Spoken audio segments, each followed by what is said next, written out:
The two most likely largest inventions of our generation are the internet and the mobile phone. They've changed the world.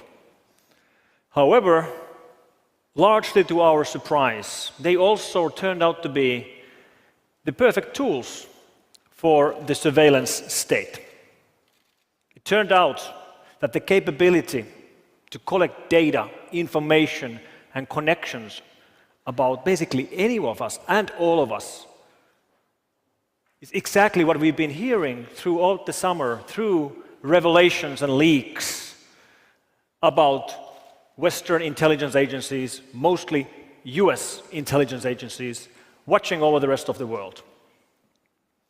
We've heard about these starting the revelations from June 6th. Edward Snowden started leaking information, top secret classified information, from the US intelligence agencies. And we started learning about things like PRISM and X-Keyscore and others.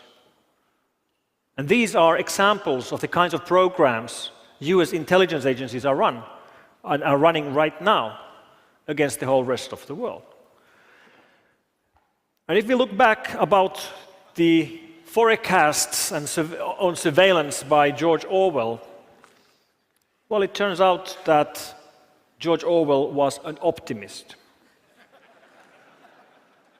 We are right now seeing much larger scale of tracking of individual citizens than he could have ever imagined. Then this here is the infamous NSA data center in Utah. Due to be opened very soon, it will be both a supercomputing center and a data storage center. You could basically imagine it as a large hall filled with hard drives storing data they are collecting. And it's a pretty big building. How big? Well, I can give you the numbers. 140,000 square meters, but that doesn't really tell you very much. Maybe it's better to imagine it as a comparison. You think about the largest IKEA store you've ever been. This is 5 times larger. How many hard drives can you fit in an IKEA store, right? It's pretty big. We estimate that just the electricity bill for running this data center is going to be in the tens of millions of dollars a year. And this kind of wholesale surveillance means that they can collect our data and keep it basically forever. Keep it for extended periods of time. Keep it for years. Keep it for decades. And this opens up completely new kinds of risks to us all. And what this is that it is wholesale blanket surveillance on everyone. Well, not exactly everyone, because the US intelligence only has a legal right to monitor foreigners. They can monitor foreigners when foreigners' data connections end up in the United States or pass through the United States. And monitoring foreigners doesn't sound too bad until you realize that I'm a foreigner and you're a foreigner. In fact, 96% of the planet are foreigners. Right? So it is wholesale blanket surveillance of all of us who use telecommunications and the internet. But don't get me wrong, there are actually types of surveillance that are okay. I love freedom, but even I agree that some surveillance is fine. If the law enforcement is trying to find a murderer, or they're trying to catch a drug lord, or trying to prevent a school shooting, and they have leads and they have suspects, then it's perfectly fine for them to tap the suspect's phone and to intercept his internet communications. I'm not arguing that at all. But that's not what programs like PRISM are about. They are not about doing surveillance on people that they have reason to suspect of some wrongdoings. They're about doing surveillance on people they know are innocent. So the 4 main arguments supporting surveillance like this. Well, the first of all is that whenever you start discussing about these revelations, there will be naysayers trying to minimize the importance of these revelations, saying that, we knew all this already. We knew it was happening. There's nothing new here. And that's not true. Don't let anybody tell you that we knew this already, because we did not know this already. Our worst fears might have been something like this.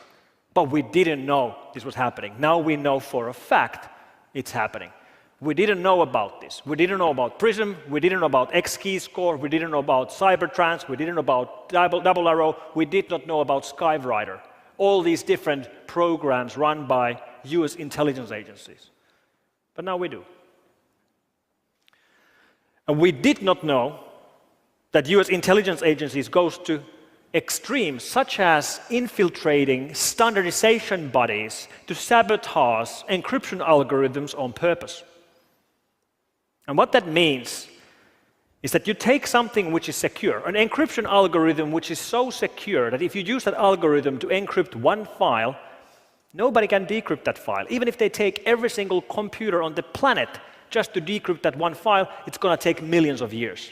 So that's basically perfectly safe, uncrackable. You take something which is that good and then you weaken it on purpose, making all of us less secure as an end result. A real-world equivalent would be that intelligence agencies would force some secret PIN code into every single house alarm so they could get into every single house because, bad people might have house alarms. But it will also make all of us less secure as an end result. Backdooring encryption algorithms just boggles the mind. But of course, these intelligence agencies are doing their job. This is what they have been told to do. Do signals intelligence.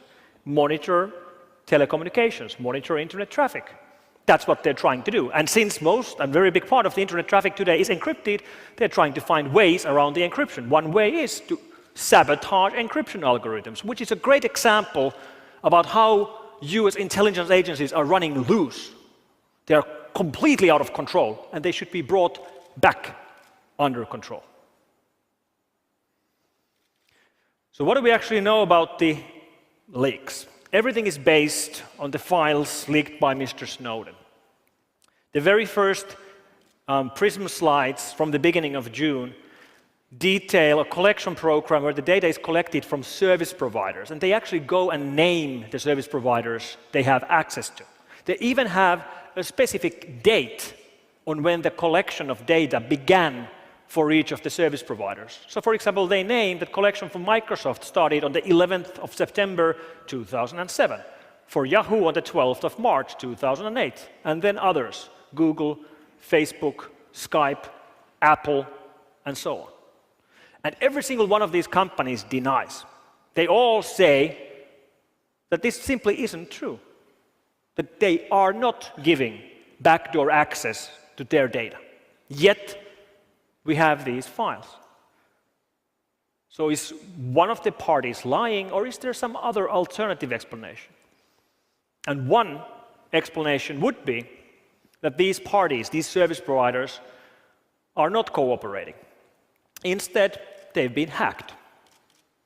That would explain it. They aren't cooperating, they've been hacked. In this case, they've been hacked by their own government. That might sound outlandish, but we already have cases where this has happened. For example, the case of the Flame malware, which we strongly believe was authored by the US government, and which, to spread, subverted the security of the Windows Update network. Meaning, here, the company was hacked by their own government. And there's more evidence supporting this theory as well. Der Spiegel from Germany leaked more information about the operations run by the elite hacker units operating inside these intelligence agencies. Inside NSA, the unit is called TAO, Tailored Access Operations, and inside GCHQ, which is the UK equivalent, it's called NAC, Network Analysis Center. And these recent leaks of these 3 slides detail an operation run by this GCHQ intelligence agency from United Kingdom targeting a telco here in Belgium. And what this really means is that an EU country's intelligence agency is breaching the security of a telco of a fellow EU country on purpose. And they discuss it in their slides completely casually. Business as usual. Here's the primary target, here's the secondary target, here's the teaming. They'll probably have a team building on Thursday evening in a pub. They even use cheesy PowerPoint clip art like, success when they gain access to services like this. What the hell? Then there's the argument that, okay, yes, this might be going on, but then again, other countries are doing it as well. All countries spy. And maybe that's true. Many countries spy, not all of them. But let's take an example. Let's take, for example, Sweden. I'm speaking Sweden because Sweden has a little bit similar law to the United States. When your data traffic goes through Sweden, their intelligence agency has a legal right by the law to intercept that traffic. All right, how many Swedish decision makers and politicians and business leaders use every day US-based services, like, run Windows or OS X, or use Facebook or LinkedIn, or store their data in clouds like iCloud or SkyDrive or Dropbox, or maybe use online services like Amazon Web Services or Salesforce? And the answer is every single Swedish business leader does that every single day. And then we turn it around. How many American leaders use Swedish webmails and cloud services? And the answer is 0. So this is not balanced. It's not balanced by any means, not even close. And when we do have the occasional European success story, even those then typically end up being sold to the United States. Like Skype used to be secure. It used to be end-to-end encrypted. Then it was sold to the United States. Today, it no longer is secure. So once again, we take something which is secure and then we make it less secure on purpose, making all of us less secure as an outcome. And then the argument that the United States is only fighting terrorists. It's the war on terror. You shouldn't worry about it. Well, it's not the war on terror.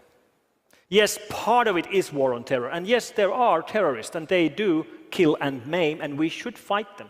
But we know through these leaks that they've used the same techniques to listen to phone calls of European leaders, to tap the email of presidents of Mexico and Brazil, to read email traffic inside United Nations headquarters and EU Parliament. And I don't think they're trying to find terrorists from inside EU Parliament, right? It's not the war on terror. Part of it might be.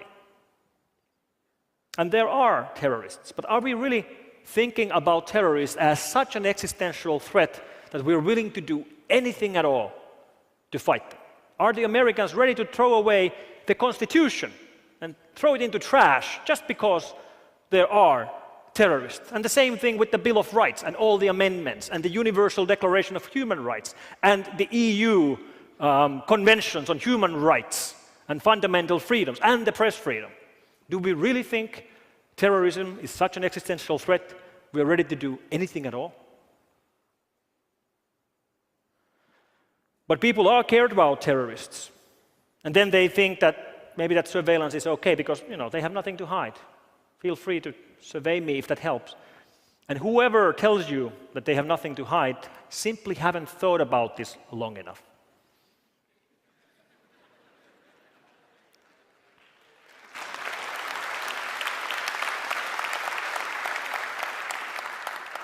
Because we have this thing called privacy. And if you really think that you have nothing to hide, please make sure that's the first thing you tell me, because then I know that I should not trust you with any secrets, because obviously you can't keep a secret. But people are brutally honest with the internet. And when these leaks started, many people were asking me about this. And I have nothing to hide. I'm not doing anything bad or anything illegal.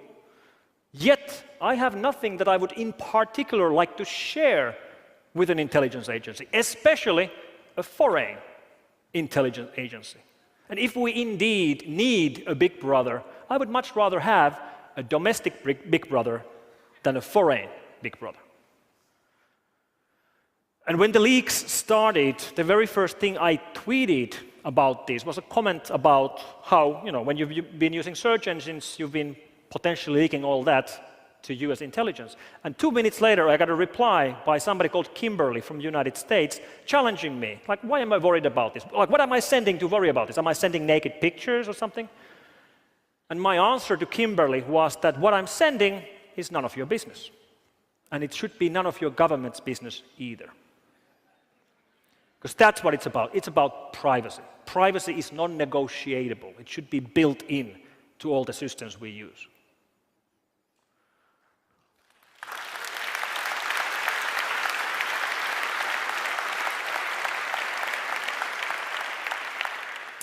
And one thing we should all understand is that we are brutally honest with search engines. You show me your search history, and I'll find something incriminating or something embarrassing there in 5 minutes. We are more honest with search engines than we are with our families. Search engines know more about you than your family members know about you. And this is all the kind of information we're giving away. We're giving away to the United States. And surveillance changes history. We know this through examples of corrupt presidents like Nixon. Imagine if he would have had the kind of surveillance tools that are available today. And let me actually quote the president of Brazil, Ms. Dilma Rousseff. She was one of the targets of NSA surveillance. Her email was read, and she spoke at United Nations headquarters, and she said, if there's no right to privacy, there can be no true freedom of expression and opinion, and therefore there can be no effective democracy. That's what it's about. Privacy is the building block of our democracies. And to quote a fellow security researcher, Marcus Ranum, he said that the United States is right now treating the internet as it would be treating one of its colonies. So we're back to the age of colonization, and we, the foreign users of the internet, we should think about Americans as our masters.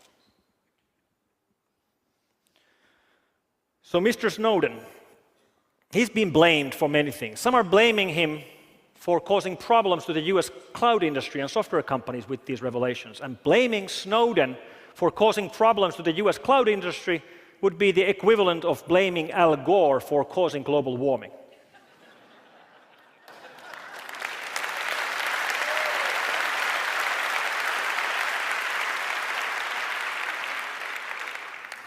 So, what is there to be done? Should we worry? No, we shouldn't worry. We should be angry, because this is wrong, and it's rude, and it should not be done. But that's not going to really change the situation. What's going to change the situation for the rest of the world is to try to steer away from systems built in the United States. And that's much easier said than done. How do you do that? A single country, any single country in Europe cannot replace and build replacements for the US-made operating systems and cloud services. But maybe you don't have to do it alone. Maybe you can do it together with other countries. And the solution is open source. By building together open, free, secure systems, we can go around such surveillance. And then one country doesn't have to solve the problem by itself. It only has to solve one little problem. And to quote a fellow security researcher, Haron Mer, one country only has to make a small wave. But those small waves together become a tide. And the tide will lift all the boats up at the same time.